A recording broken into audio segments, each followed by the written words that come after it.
Hey Tinder aficionado, thanks so much for clicking on my face. If you enjoyed this episode, don't forget to like, comment, and subscribe. It's free, like the best things in life are, and it really helps us out.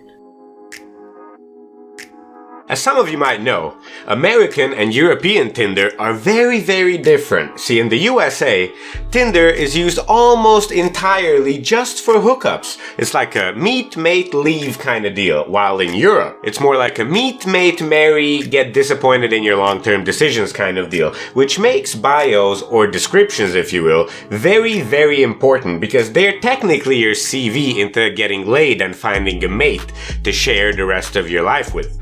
Therefore, it's safe to say bios are supposed to be like the description of a second-hand car. You know, highlighting the best parts, not showing the scratches and the dents on the bottom, just purely the nicest, most beautiful sides and angles of the car or you in the bio. So much like you can expect from Dr.TinderLove, here are the guys who went the complete fucking opposite direction. This episode's name is Sherlock because these geniuses are having a really hard time figuring out why exactly they are missing their Watson. Sherlock.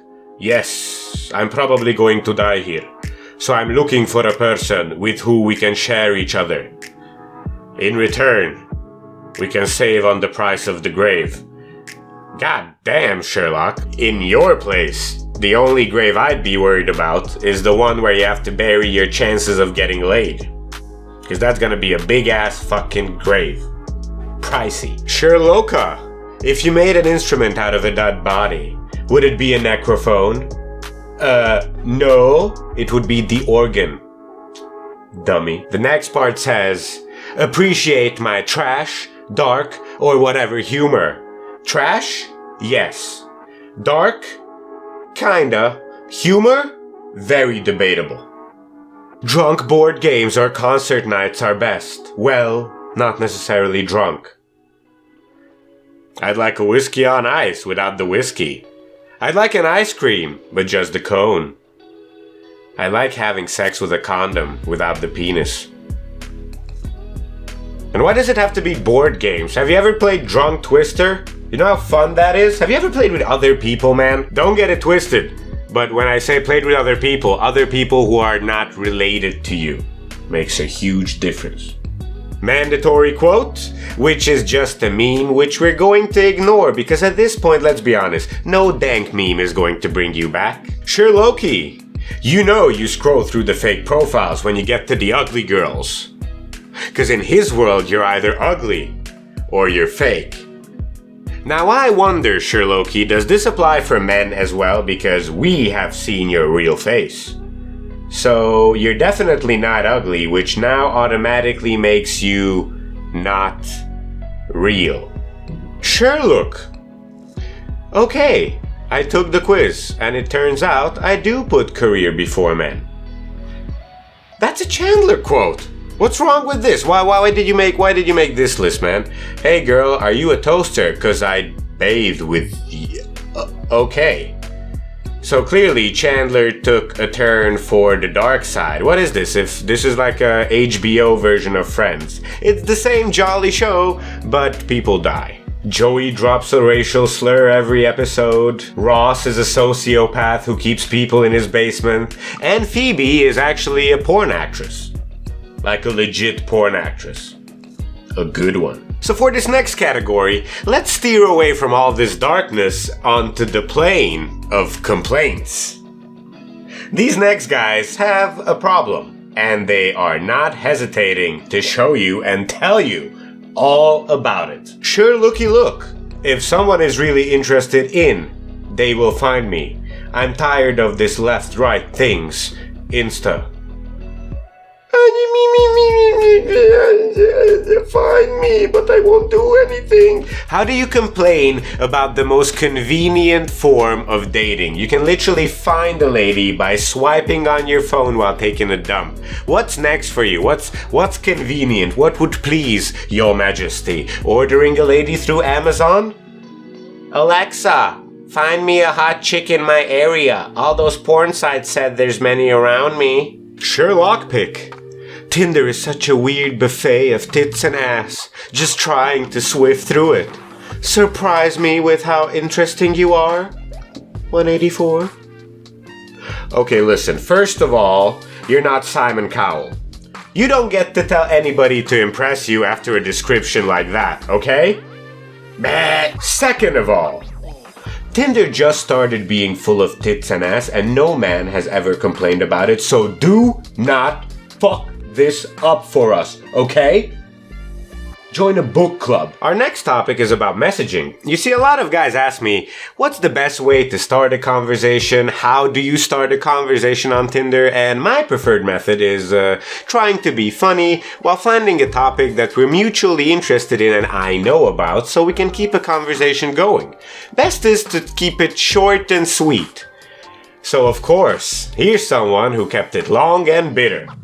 There's a lot of debatable ways to start a conversation, guys, but what's not debatable is whether or not this is too much. And as I said, it's kind of a reader, so enjoy. I think I'm gonna take a break.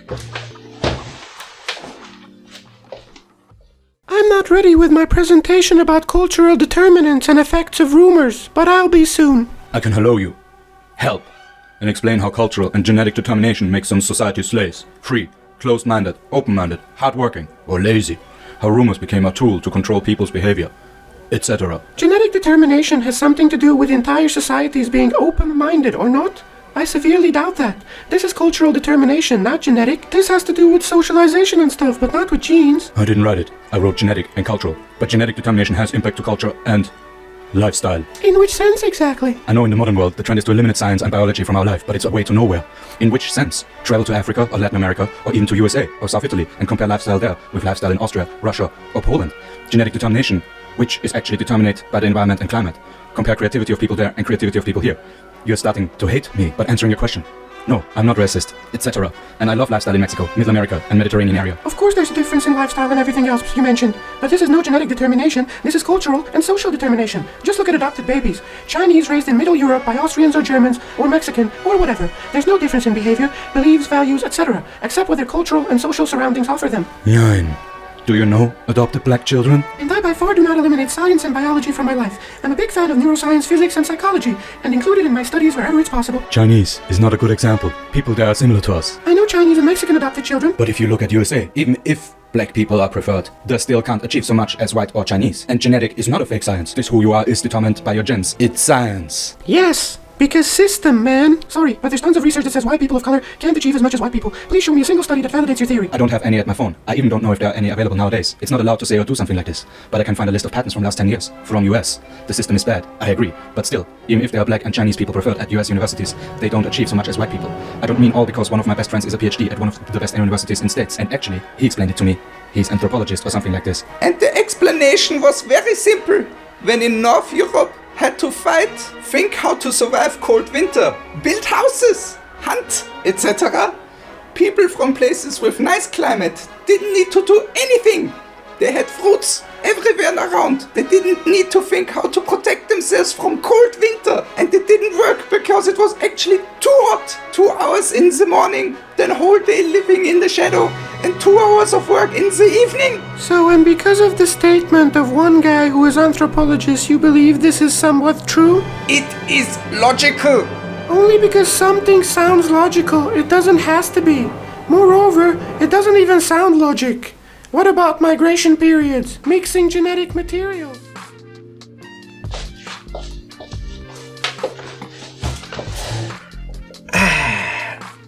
Enough said? No, but seriously, don't do that. And for our final profile of the episode, or the winner, because he's definitely my favorite, Sherlocky Luke. Are you lost, baby girl? Beast, looking for the beauty. Wouldn't be a bad introduction, but Sherlocky, which beast? There's like at the very least 2 of you on the picture. Which beast? Some of them are marginally good looking. But be honest. Which one of you is it? Keeping the ladies confused? Not good. Not good. So ladies and gentlemen, with that, I'd like to bring this episode to an end. Once again, don't forget to like, share, subscribe, make love to, and before we end, here's a little sneak peek for next week. Is this good? A little bit to the left. My left or your left? A little bit to the left. A little bit to the left. A little bit to the right. A little bit to the right. A little bit to the right, man. We tried. We tried. We nearly got it, man. Perfect.